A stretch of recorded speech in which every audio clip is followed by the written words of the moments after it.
Welcome, everyone. Thanks for being here. We're going to have a fun conversation about safety today. And before we do that, I wanted to ask if there's any new members, anybody that's joining us for the first time. We'd love to, hear your background and sorts of things you're working on and what you're hoping to sort of learn from our group, networking. You're looking forward to doing things like that. Any newbies that want to do a quick intro? Hi, I can't come up on video, but I'm Rob Dreer. I'm was invited by Shomo from Opener. I'm a recent addition to the Opener team, having come from Amazon Prime Air. I was over there for 4 years working on drone delivery. Prior to that, a mixture of like military industrial drone work, collegiate drone work, and some time in the military. So it's cool to be here and nice to meet you all. Outstanding. Welcome, Rob. I'm glad you're here, and congratulations on jumping in with the Opener team. You'll do some awesome stuff there. Anyone else that hasn't been with us before that is interested in doing a quick intro?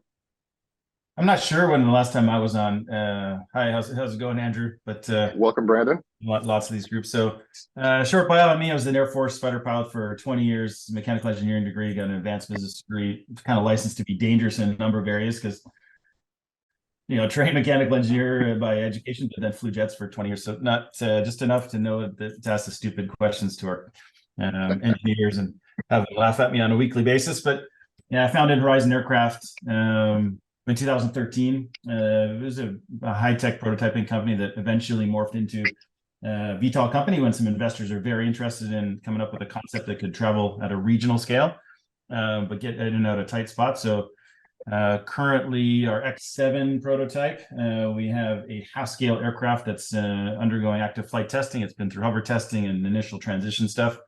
And we are looking forward to building our full-scale technical demonstrator. It'll be a 6,000-pound machine in the next couple of years. Building out the team, going through some crazy financing rounds, and more work than I think 4 people. If I could divide myself into 4, they'd still be busy. That's kind of the long and short of it. I'm really interested. So what I'm really interested is the operational side of this whole thing. And again, having flown in my pink body in a cockpit for a lot of years and been in some sticky spots, and how things really play out in the real world, I think I kind of bring that perspective to some technical discussions.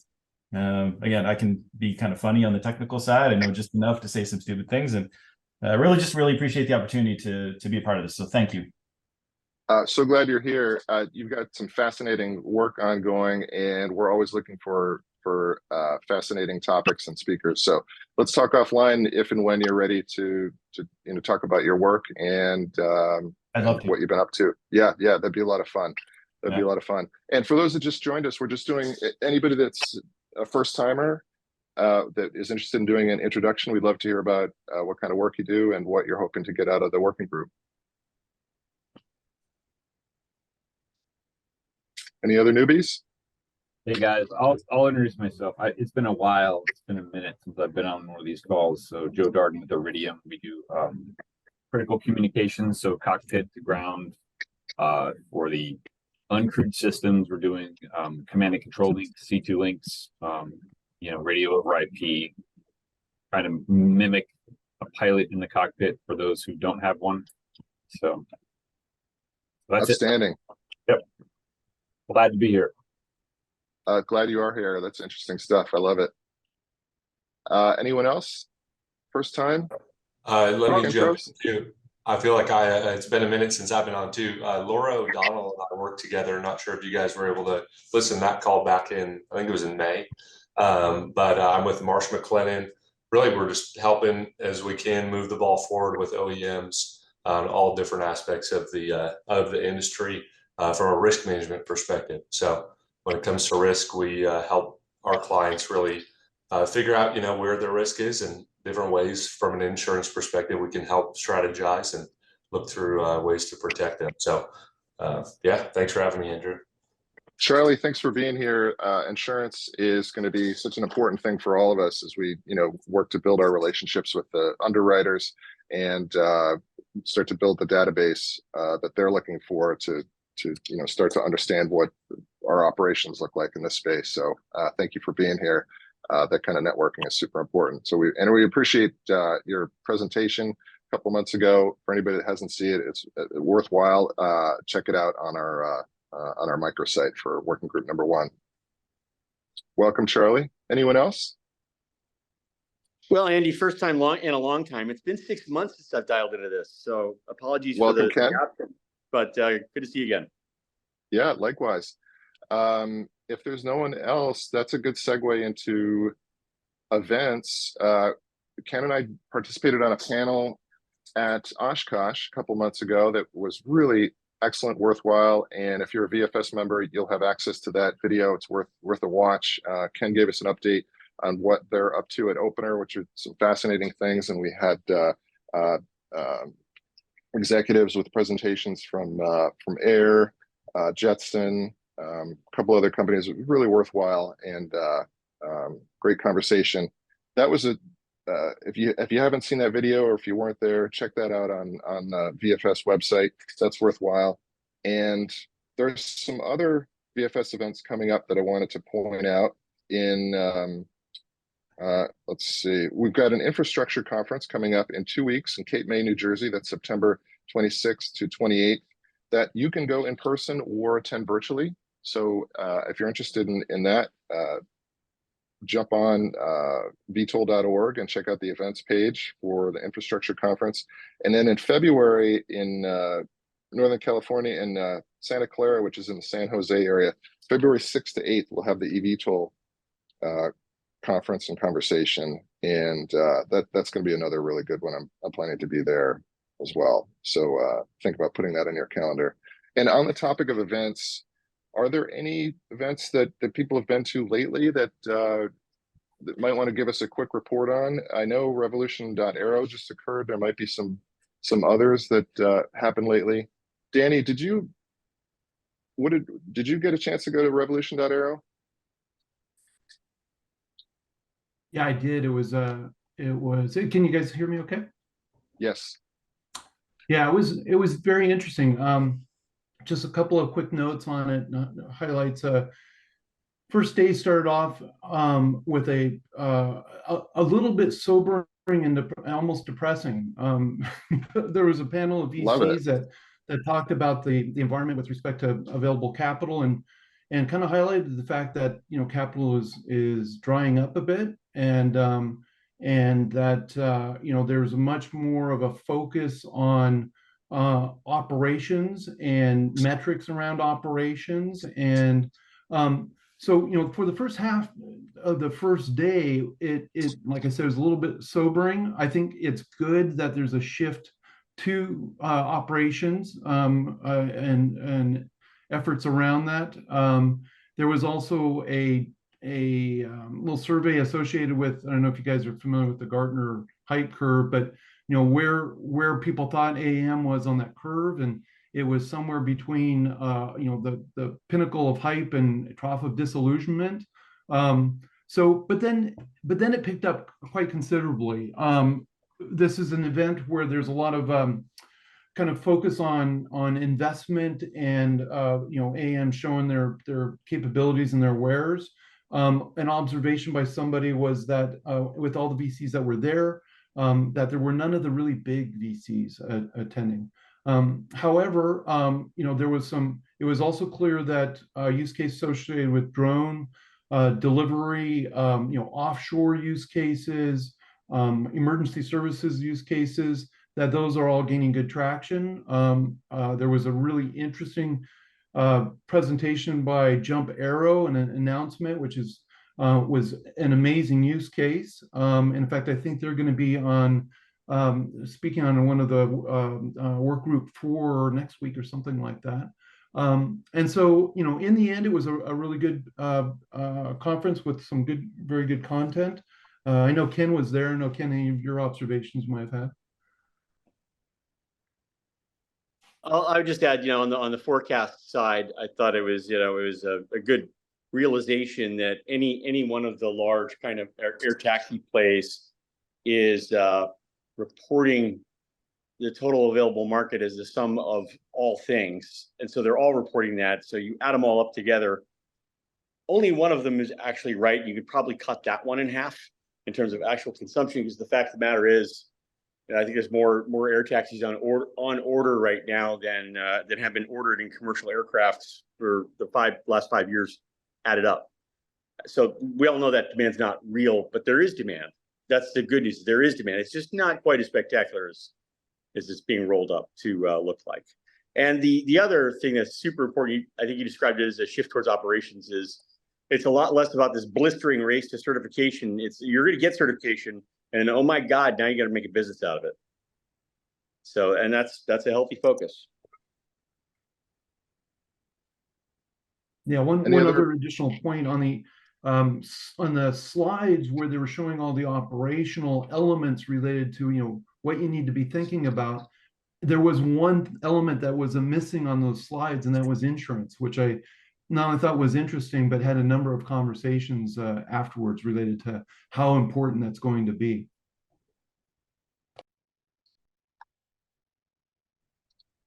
Excellent. Any other? Hey, Andrew, can I jump in? Hey, Johnny. Hey, let me just segue from what Danny mentioned about the jump arrow. I was there last week in San Francisco on their revealing of their new design. They've been under the curtain for a couple of years working on this first response mission specific high-speed eVTOL. I have to say that it is. I know the mission, and Carl Dietrich told me way back, but when I see the actual design, it was pretty encouraging. They came a long way and moving fast forward. And just in case you haven't or missed your email, I think we have just sent out a meeting invite for the September 21st, Thursday. Carl Dietrich is going to talk at the Working Group 4, which invited everyone to attend, about the Jump Arrow new project, a new design, a new and specific mission, and why this makes sense. So it's going to be exciting. It's going to be interesting, and Carl is a great speaker. So welcome, encourage everybody to attend. I'll be there Also, for on a sure. That's going to be fantastic. There was the first session that I've seen in an AEM-centric conference with Alistair Blundy and Chris Proudlove, who have both spoken on this working group sessions. They gave a great presentation on insurance within the space. There was also a super inspirational presentation by, Mark Page, I believe, the CEO of Jet Zero, on their funding and everything that they're doing with this new aircraft, and those are really interesting to see. And then there's also the ABC conference. This is the Aircraft Builders Conference that just occurred this week. Very centric around large manufacturers of aircraft and insurers associated with them.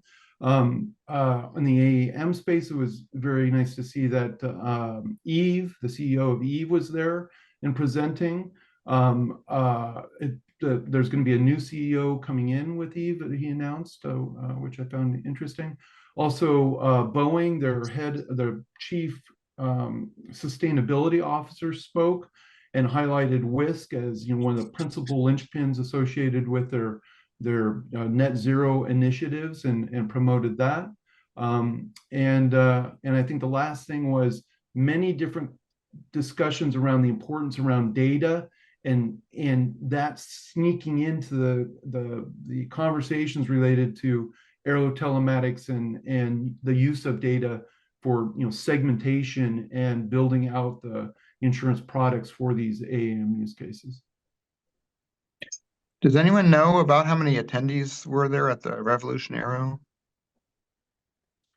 Yeah, Mike, it was 221, and that's flat year on year. It was about almost the exact same number last year.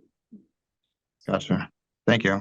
Yeah, we're having our eVTOL symposium in Silicon Valley, and in January or February, beginning of February, and we think we're still the largest and longest running. So I'm just always curious. Another stat for you, Mike. There is I think the Air Taxi World Congress conference, September, October, all these concentrations of these conferences.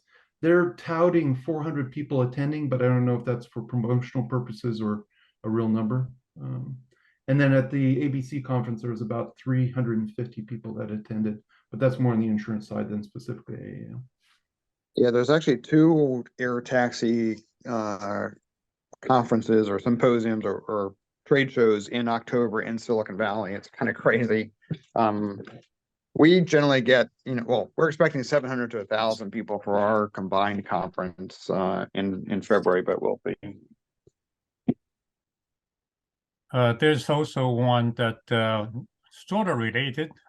It's a hybrid electric symposium going to take place in Bremen, Germany, end of this month. I will be talking about the dynamic infrastructure for public services mission over there. And it's sorry, not generally speaking the largest conference, but in the past has been pretty high caliber attendees. And just one more event. Sorry for all these events. There was a lot. The AUVSI in Hampton Roads is having a AAM drone and eVTOL and eCTOL symposium in 2 weeks. I'm touring a session with some of the eVTOL manufacturers. That's Tuesday, Wednesday, Thursday in 2 weeks. I guess that's 27 through or 26 through 28 or something. And that's in Newport News, right? In Virginia? Yes, I'm sorry. Yeah, Newport News, Virginia. Yeah. Good. Oh, that'll be a good one. Any other event news or upcoming events to think about?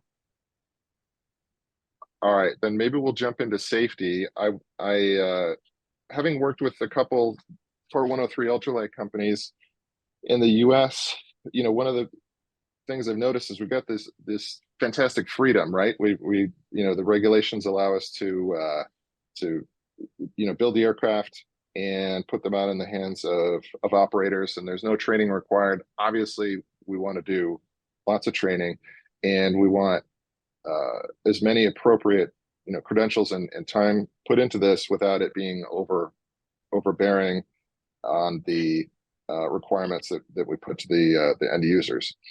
And so one of the things that I was thinking about was, how do we get a pilot's license in the hands of some of these Part 103 users? And I've talked to some of the executives at companies like Ken at Opener, and the feedback has been, yes, absolutely, training is incredibly important. We want it to be general with respect to aerospace. We want it to be specific with respect to our aircraft, but we don't necessarily think that all of our operators need to have a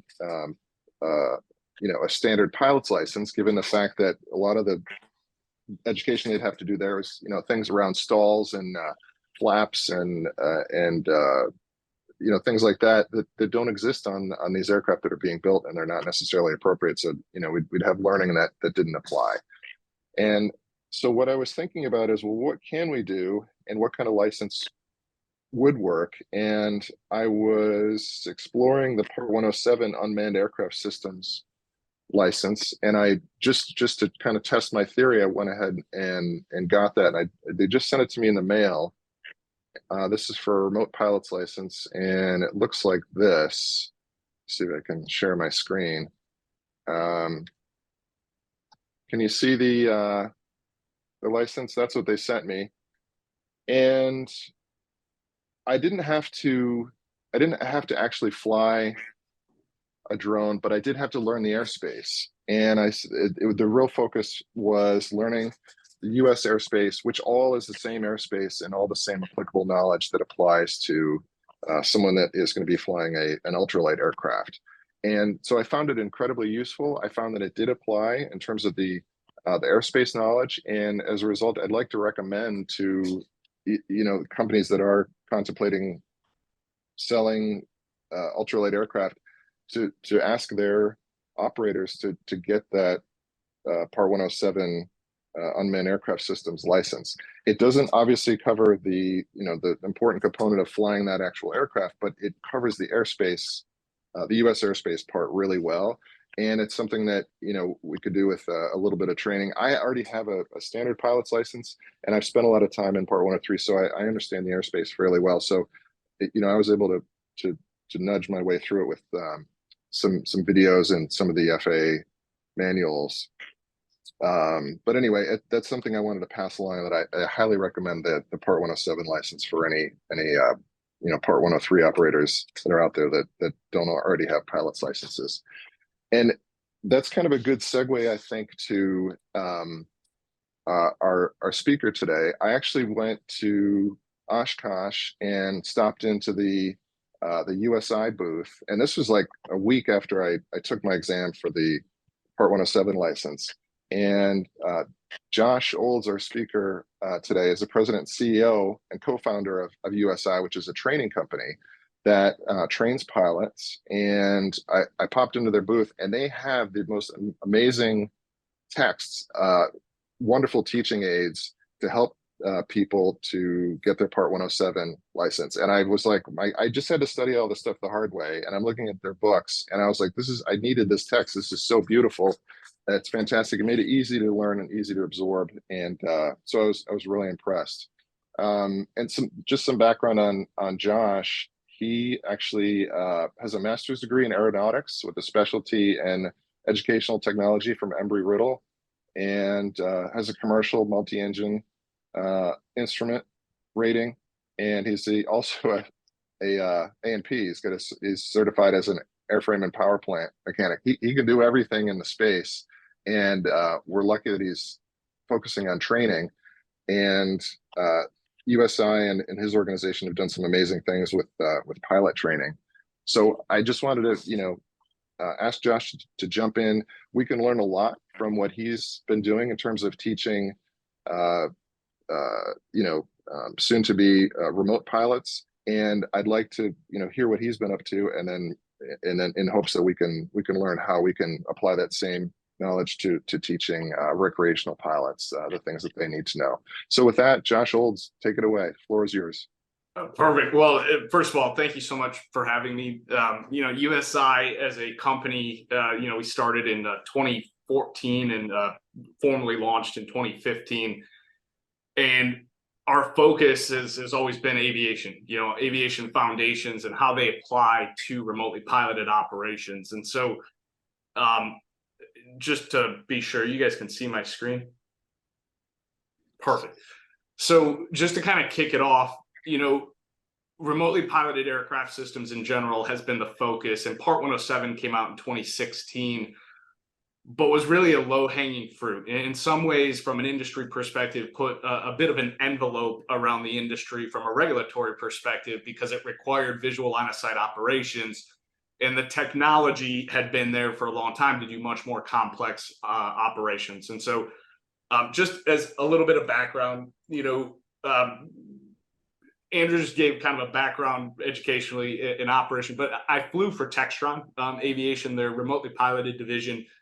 So through there, instructed on their Aerospace platform. And then after that, picked up probably one of the first commercial operations, which was for oil and gas. And this was tied to anti-piracy operations. So this was deploying remotely piloted helicopters, really in an ISR sort of format, but for security purposes around oil drilling. And this was in the Indian Ocean. So I lived and worked shipboard, but that was really the first foray into just the chaos that remote piloted technology presented to an operation, especially when it lacked aviation foundations. And so that is really what schooled into USI as a safety institute, really focused on three core tenets. And just to give you an overview of where the perspectives I'm going to talk on are coming from, those core tenets revolved around the organizational component. So that's the company or the organization deploying that technology. This could also be the individual deploying the technology. The personnel, so this could be the talent or the workforce. This is the technician, the pilot, the monitor, whatever you want to call them in that environment, but they're the pilot in command of that particular operation. So the human component, and then the technology reliability. This is something we dealt a lot with operationally.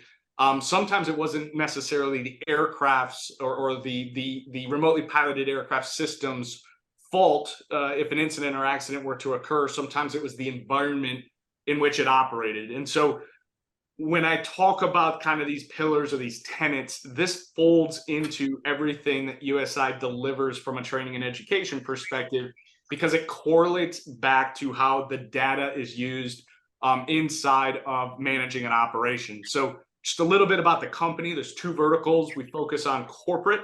Those are corporations that are deploying technology at scale. So this could be your flight department that's not formally a Part 91 or a Part 135 from an aviation perspective, but is a technology department within the organization with FAA registered aircraft, with 250 pilots. And so corporately, we'll work with the corporation to help scale and lay out aviation foundations for scaling, and then OEMs. In partnering with OEMs, we'll help them structure a scalable training program that really focuses on the risk profile that aircraft or technology or emerging technology presents to the national airspace. And so the training on something like that is usually done in an online learning management system paired with live flight training. But again, we'll talk about some of how that OEM training folds out and what that can look like at scale. And then academically, we focus on secondary, post-secondary workforce development. So in a lot of ways, our workforce tied to maybe the package delivery companies or scaling industry use of the technology is in the high school dynamic today, possibly even middle school.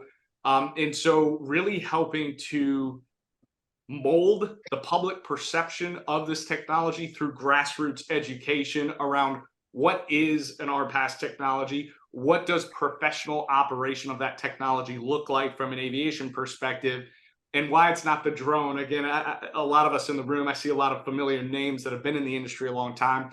The nomenclature around the technology has come a long way just in the last decade, but I would say the public perception of the technology has evolved as well. I mean, in 2016, when the term drone was used, it was still this DoD connotation of what a drone technology is. And today it's kind of evolved into, it's a useful technology. And so as that continues to evolve, that public perception component, especially as it relates to advanced air mobility, is going to be key into that comfort level of operating a remotely operated technology. And we'll talk about some of those levels of technology.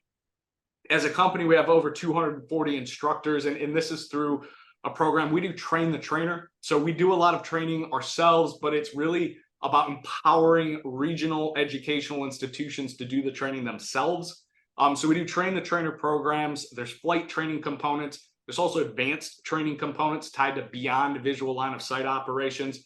But these are all structured based on risk profiles that we'll get to here in just a moment. So today I want to focus on really two key areas, and these were the topics for the day, which is one is safety. I'm going to talk about safety from a very high level perspective, but to kind of give the perspective of where the real challenges are inside of this industry. And I'm talking about our past industry at large. So this is everything from your Part 107 to your future Part 108 to your Part 103, Part 135 package delivery, even your Part 91. There was a waiver approved or formally announced last week under Part 91. And an exemption for aircraft over 55 pounds. So we're starting to see emerging technology really scale into the federal code of federal regulations, the CFRs. And as they start to scale, what we see lacking from a safety institute perspective is rigidity around the structure. And I'm often explaining this industry as a bit of a lava flow. The front end of it's very liquid, and it's flowing, but the back end of emerging technology is starting to solidify through Part 107. So to kick it off, to start with, from a safety perspective, we talked about the three core tenets. Under the personnel category, I think what's really important, one of the real challenging components we see of the industry is we have a lot of different cultures, good, bad, or indifferent, They're all coming into the industry. Some are technologists in background, some are aviators, some are from the Department of Defense, operational, and then some are legacy aviation. But when you merge these, or hobbyist recreational, sorry, so enthusiasts, so folks that enjoy operating in the national airspace, when you bring these cultures together, and we've seen this happen with organizations with over 100 pilots, is it's a clash of cultures. You have a lot of different opinions around how an operation should be conducted, what kind of checklist procedures are being completed, what kind of flight risk assessments are being conducted. We start seeing almost a watering down of what a flight risk assessment or a mission briefing looks like, because it's all about getting the technology out into the workforce and using it either as a tool or in Part 103. That would be an enthusiast kind of operation. But from a training perspective, we want them to understand that, look, whether you're coming at this from an aviation perspective or you're just a technology enthusiast that loves flying, there's a level of aviation safety and really a mental model around shared culture or safety culture that we want to imbue. And so from a training and a workforce perspective, it's all about understanding both the ground and the airborne risk that a particular emerging technology and the operation it's conducting presents to the industry. And we're going to talk when we get into the workforce training about what that looks like practically. But what I want to highlight at the personnel level from a safety perspective is that we're not just dealing with an aviation mentality anymore. It's a lot of different cultures coming from different industry sectors, where now we have a merging of the minds. And so what's more important than ever is that when we develop a workforce, or we're and we've seen this even in developing new companies, and you're bringing in individuals from these different communities, it's really important to create a shared mental model around not just safety in general, but the nomenclature. We've seen this from the DoD and from the aviation community, where we can talk about the exact same topic. Maybe it's hazardous attitudes, maybe it's human factors, but we reference things in a very different way, or we look at things from a very, very different light. And so by creating a shared nomenclature and a shared mental model, we begin moving in a similar direction. So that's on the workforce side. Organizationally, this is and I talk about this from a hub and spoke perspective. So you have the operators or the pilots or the technicians as kind of that workforce in the middle. The hub and spoke is the organizational support to that operation. Now, this is going to vary in complexity based on the kind of aircraft. And again, from a risk profile, this is everything from the kinetic mass of the aircraft to the kind of airspace that's being operated in, to the level of autonomy. And so from an organizational perspective, this is the safety audit program on the left is really how are you vetting your internal operation as part of an internal audit gap analysis. And there's some standards out in the marketplace that can be leveraged there. But it's also about your vendors. How are your vendors that are doing work on your behalf or that are operating that technology, how are they operating? Everything from the organizational to the safety culture to the accountable executive. So that's kind of the auditing. Are we doing things the right way? Operationally, we find a lack of documentation. And even further, if there is documentation, an even further lack of implementation. So we may have it documented, we may have addressed it in our standard operating procedure or general maintenance manual, but we don't actually fulfill what our documentation says, which is the implementation side. So this is part of that organizational structure that we're providing through safety audits, operational documentation, and then the consulting component of you don't know what you don't know. And that's that kind of organizational piece. On the right-hand side, you see safety management systems. The SMS is really important, to any aviation grade operation, and how that gets deployed is going to be very dependent upon that operation's risk profile. So in other words, we have a lot of companies today operating under Part 107 that are conducting ground risk assessments and flight risk assessments, and that is in their mind, that is what their SMS tool is.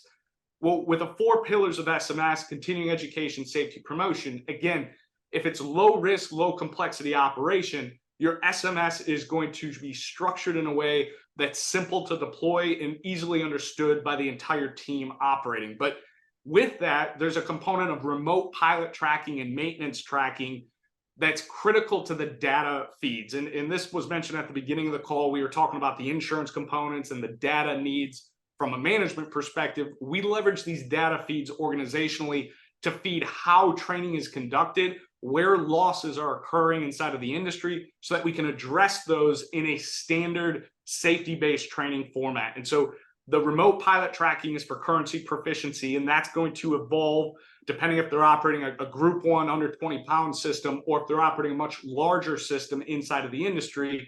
You need to be able to track those hours, just like you do in aviation, to the aircraft and to the pilot.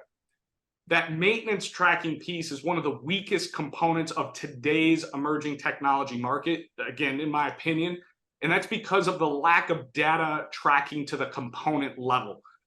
In a lot of ways, we have data tracking to hours on the system, but once we swap out a motor, or we swap out a propeller, or maybe it's an ESC or a battery, being able to track that information long-term tells us how reliable, are the battery systems on this particular airframe. And so I'll talk more about how we manage those data streams and track those, but having that solution as part of the organizational component of the safety culture is critical.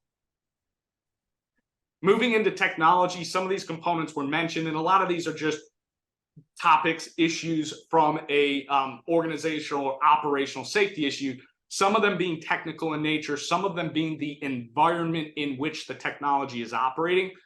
We've seen a lot of issues over the years where technology and the environment don't mix. This could be because of weather events that pop up that, again, can't be controlled. A perfect technology that's being operated right in an imperfect world creates events, and those events create abnormal or emergency situations. Going back to the workforce level and how these kind of all play together, we need to ensure at a workforce level that we're addressing the human-machine interface components, the human factors of operating an aircraft. Maybe it is the user interface component, or maybe it's trend analysis. And so being able to recognize when an issue, an error is going to occur in the telemetry sequence as part of the aircraft, or managing that operation. Another component of this is fatigue management. And this is something we're starting to realize with more of the advanced technologies using a ground control station, is that if the monitor or the pilot in command of the aircraft is monitoring an aircraft with high levels of automation, what ends up happening over time, once they've sat there for an hour, 2 hours, 3 hours, there's a fatigue management issue that we need to address, because we're not keeping the individual engaged in the operation. The technology is so perfect that we've removed the pilot component, the monitor component, out of the loop, and they're no longer engaged in the operation. And in the airline world, we refer to this as automation dependency. And so from an operational perspective, these operational safety issues will feed into your documentation from an organizational level, and they'll feed in to your workforce education and training, both from a fleet management technician side of the equation and on your operator or monitor or pilot, whatever that role may be called. One of the other components on the technology side, and we mentioned this a little bit earlier, is the public perception. We talk about the business models, and again, I'm talking about emerging technology across the landscape, everything from Part 107 to 103, into eventually 135, 121, this whole landscape of emerging technology. And we talk about public perception and what we need it and want it to be as an industry in order for someone to jump on either a single piloted or remotely piloted AAM, or again, whatever designation you want to provide that aircraft. A key component of that is going to be that the client base understands that technology is an incredibly safe, efficient, triple redundancies, all the safety features that could be in place are, but we're talking to a community that doesn't understand emerging technology. And we've learned this over the last 10 years deploying educational programs, is on the instructional level. Someone may understand aviation, but they may not have a science background in like the electromagnetic spectrum, or how command and control data links work, so there's a knowledge gap even at the public level that needs to be filled. Our goal or role as USI has been to fill those knowledge gaps from a grassroots perspective. In other words, embedding educational programs into the Department of Education frameworks, so that we're educating our future workforce and our future client base on what is a remotely piloted technology and how does aviation and aviation safety culture play into that technology now, and what will that look like in the future? So that goes into kind of the safety component at the technology level. Really important from a safety perspective, and again, this is kind of covering that gamut, is that training, education, safety products, and resources, the price and the cost structure for those have to be commensurate, from a resource perspective to production. So there's this balancing act that's played of how safe do we make an operation? How much money do we put into the SMS, to the workforce management, to the technology, reliability, durability, versus the production of what that technology, this is the business case. And so understanding as a safety institute that safety has to be commensurate to production. And we can only drive safety so much into an organization, but a lot of that's got to be driven at the organizational level, tied to that safety culture. It's a balancing act. And again, a very important part of the training process. Shifting focus from safety into workforce development, we've kind of talked about the gamut of the industry from a Part 107 across the spectrum. We take a risk-based approach to workforce development. So focusing on what we call primary certifications is your under 20-pound, low risk, low complexity, visual line of sight operation. As you move into advanced certification programs, these are your over 20 pounds up to 1,000 or over 1,000-pound aircraft where it's remotely operated, or it's a user interface operation where it's heavily automation management. So you're using a ground control station, it's waypoint navigation, it's understanding lost communication routes and flight plans and pre-flight planning.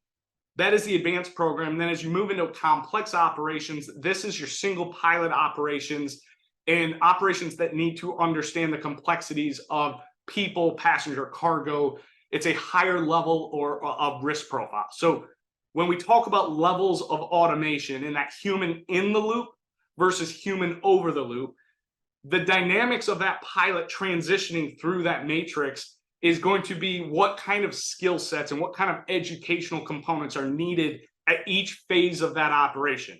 Operating under 107 with highly psychomotor skill sets, that fits in the primary certification, but that's a low risk, low complexity. So the education and skill set components there mirror the requirements of that category. As you move into the advanced programs, these are beyond visual line of sight operations and require a lot more hands-on human machine interface.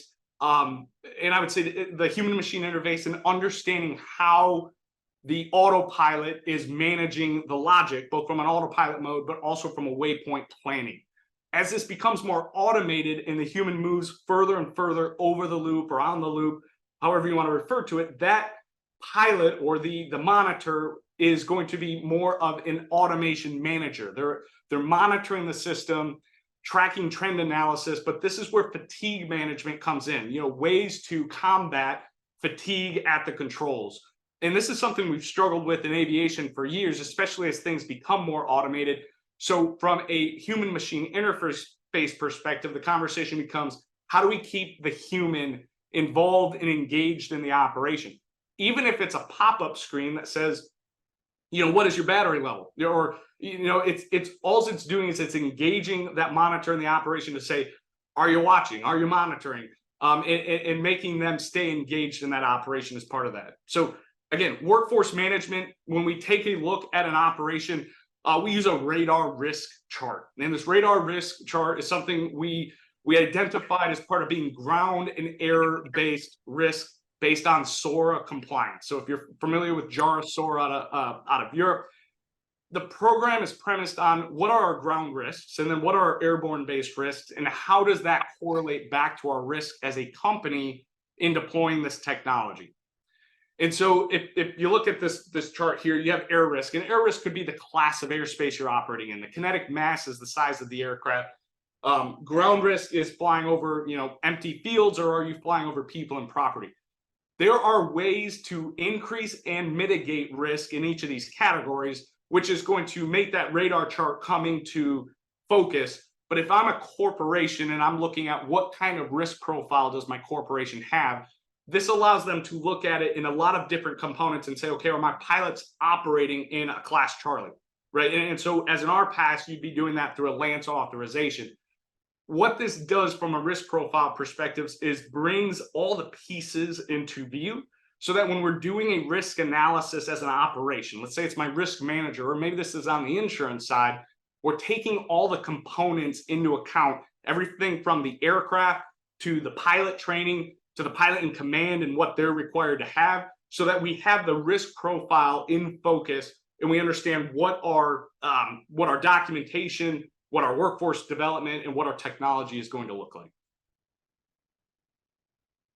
So primary certifications, we have 5 levels of certifications. And again, these are focused on knowledge, skills, and attitudes. So just like the traditional aviation Part 61, Part 141 training program, these training programs and educational programs are premised on a Part 141 training program specifically for emerging technology. So level 1 is going to focus on the backdrop of remotely piloted technology.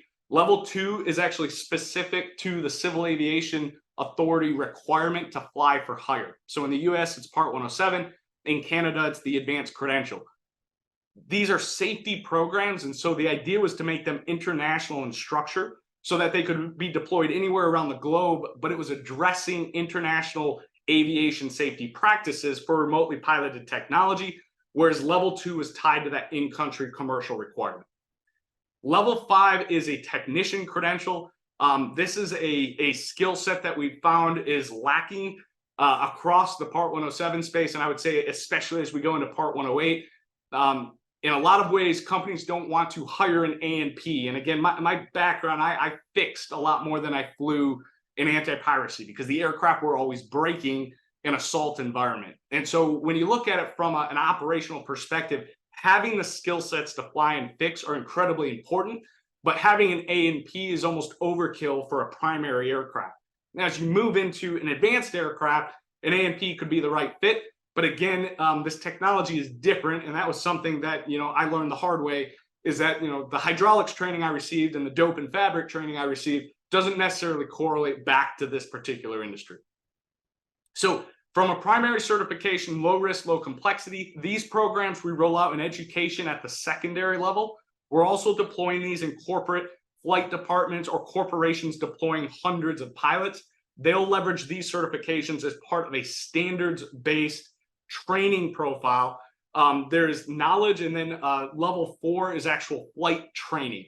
These programs have been built as train the trainer, meaning that the company can do their own training, but it's validated through third parties. So going back to the data piece, we will track telemetry from the aircraft, and that telemetry is used as the evaluation of the actual flight profile. So this is both altitude and maneuverability. We leverage NIST buckets, which is a federal training standard tied to Part 107 with QR codes. So it actually gives them a specific route and path if they're capturing those codes correctly, so that when they're done with that profile, that telemetry profile says, yes, this individual can maintain altitude and they can maintain a practical testing standard for maneuvering from bucket to bucket. We also, as part of that profile or validation of those skill sets, leverage a site survey pre-planning packet. So they have to conduct a site survey, an airspace analysis, a locational risk assessment for the ground risk, and then those are completed in a proctored-based certification. So each of these credentials is third-party validated through third-party proctored certification. We use a company called PSI. It's the same company that does the FAA testing. We use one of their companies, and there's a remote testing option and an in-class option. The point behind that is that it doesn't matter who does the instruction. They have to have instructor credentials, but my point is that can be the company doing the instruction or the educational institution conducting the instruction, but all of the knowledge and the skill sets are validated through third-party analysis. So that leads us into advanced certification programs. These are tied to current BVLOS waivers in the national airspace today. We've also deployed these with exemptions on larger aircraft that have been approved to operate under Part 91.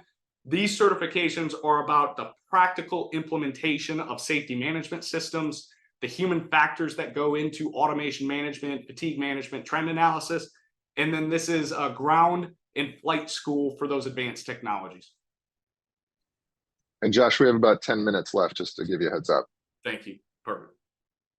So each of these certifications leads to a designation within the organization. Again, standardizing, are you a crew member for the organization, a technician, an operator, an instructor? It helps designate those workforce skill sets so that there's a validated path for human resources to determine who to hire and in what roles. One component I was going to mention on the data management piece, this is a program that we leverage telemetry files. So, there's 56 different telemetry files we ingest into the tool that allows us to track fleet management on different types of airframes. We also leverage that for pilot proficiency and currency, and that helps feed the training program, the practical testing standards on what do we need to address and how do we need to address it. So what are we validating? And how are we going to validate that as part of the practical testing standards? But that data stream between these three tenants feeds each other and helps produce a more robust system. And that's what we found over the last 9 years. It just continues to feed a best practices standard based on that data. Insurance is another important part of this. We have a partnership with the underwriters. It's tied to safety and loss control. And again, this is to help companies that are deploying drones or RPAS or technology in general, emerging technology. It provides the ability of aligning safety and loss control. We're a safety and loss control partner for USAIG by taking the data coming from, again, that telemetry management of how reliable is the technology and how current are the pilots. This allows that feedback from the loss control, the insurance underwriter, to feed the learning and the training standards that are feeding, again, that academic channels and that workforce development. Parting comments, we talked a little bit about the different parts and how UAS are scaling across the different industry sectors. From a CFR perspective, it's not just 107. We're already talking about 108. The expectation for 108 is 2025, hopefully crossing fingers. We have 103, 137, 135. Emerging technology is being deployed now. I'm probably missing some parts in here, but my point is this industry from an emerging technology perspective is scaling. And I think that scaling is occurring because of the operational business case that has to be dictated or determined with this technology. What we're finding is by deploying aviation foundations, we're able to recognize that a lot quicker and a lot longer from a sustainability perspective. So I'm going to open up the floor now for Q&A because I've talked a lot. And again, we covered this really high level, but yeah, thank you.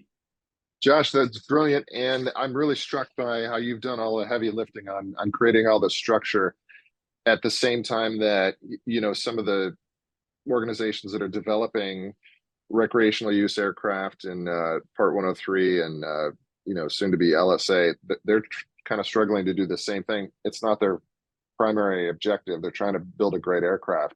So there's so much to learn from what you've already done.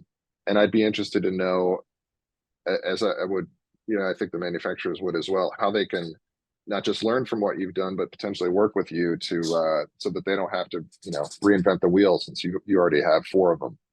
Yeah, I mean, typically what we'll do in partnering with OEMs, because we do flight training as well. We have a flight location up in Panama City, also in Phoenix. And so we'll do training out of airfields. They're usually class golf, but we'll partner with an OEM to lay out all of the different learning pieces and build it into an online learning management system. So, things specific to the manuals on the aircraft, to the ground control station, to the battery technology. But by structuring a training tied to a revision history of the manual, you have a constantly up-to-date online education program that can be scaled globally.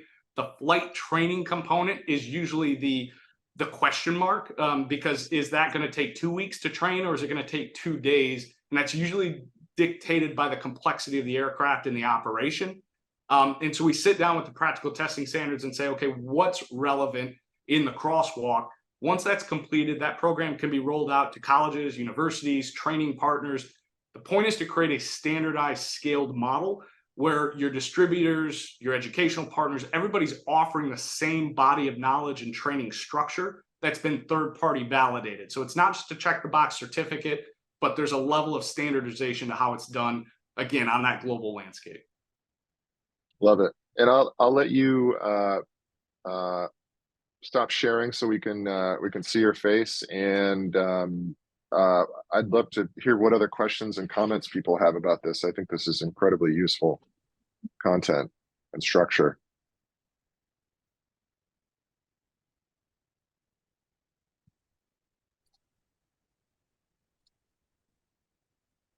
Hey Josh, Alistair here from SkyRisks. Thank you so much for that. People are talking in the manned eVTOL space about a pilot shortage and that being a problem. Is there a similar issue in RPAS operations?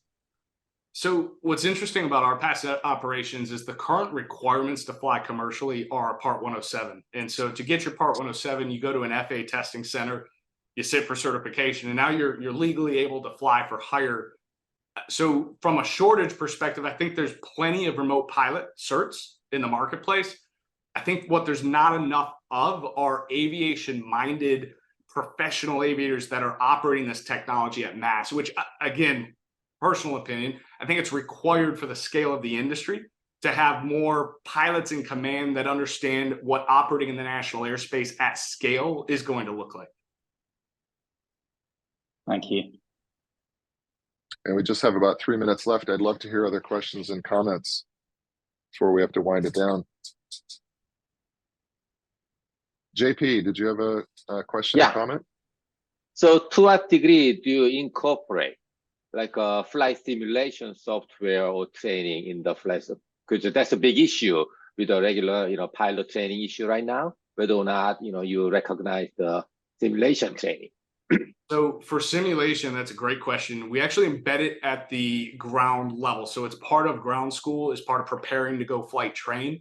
We'll leverage simulation. What's really important from my perspective in the simulation world is that there's very few simisms when you enter simulation. So if you're going to go in there and you're going to simulate, we want it to be almost identical to how when you go out to fly, you're deploying it. Simulation on some remote pilot technology is pretty straightforward because it's the same as sitting in a ground control station with the ground control station software in front of you, and then you're operating it in a simulated visual environment. You often can't see that aircraft anyways in a BVLOS setting. Now, simulation from a single pilot perspective, that's a whole nother scenario, right? Because you're on board the aircraft. But I think for remote pilot technology, we deploy simulation because it allows the on-site flight training component that needs to be done to be shortened from what would have been a week or 2 weeks to a matter of 2 to 3 days, because now we're validating skill sets and competencies. We're not having to train all of that like you would do in simulation leading up to it. So it keeps the price point down on training, which is something we're really, again, I think it's really important to the business case of the industry. Is training has to be cost effective to scale this technology. And so simulation is key to that. Excellent. Danny, you got your hand up. Question or comment? Yeah, two points that came out at ABC in some of the presentations. One was with respect to remote ID, and I think there was some news that came out that had been postponed for about 6 months as far as watching, actual enforcement. And the second one was somebody referencing that there's FAA's coming out with new rules around flying taxis, and I wasn't sure if that, certainly that's focused principally on helicopters now, but air taxis are going to merge in the AAM space. I was wondering if any of those two topics, touched on what you're doing or would have impact. So remote ID, I think the impact it has had is really on the OEMs, having to implement remote ID to deploy them. The technology we're flying today for beyond visual line of sight, is now remote ID equipped. So we've gone through all the hurdles to get the fleet equipped with remote ID. Pushing it out 6 months, I think, is really because of the availability of the remote ID modules and the ability to implement on older fleets that are already out there. I think from an impact perspective, we educate and train on remote ID, but right now, since it's broadcast based, it's really just another frequency management component that needs to be done at a planning level. On the air taxi side, again, if it's single pilot, I mean, there's air taxi today with helicopter operations. So I would say it doesn't impact the kind of things we do from a remote pilot perspective, only because a lot of what we're training is remote operations. It's a remotely piloted operation, so it's not a single pilot or traditionally crewed flight. Outstanding. That brings us to time, and I want us to thank Josh Olds for a fantastic presentation today. We have a lot to learn from what you're teaching, and in case anybody would like to get in touch with Josh, I included the USI website in the notes, and so feel free to get in touch with him. He's helped us out a lot already, and can continue to do so, I think. So thank you, Josh. I appreciate y'all having me and listening to the spiel. Safety is never the most fancy topic in a room. Listen, it needs to be our focus, and you can't spend too much time on this, so it's critical. So thank you. Also, Nick had asked for the events list, so I included a link in the notes, and Michael Duke had asked if there's a link to the Part 91 exemption for over 55 pounds. So if anybody has that, bounce that to me, and I'd be happy to distribute it. Thanks all.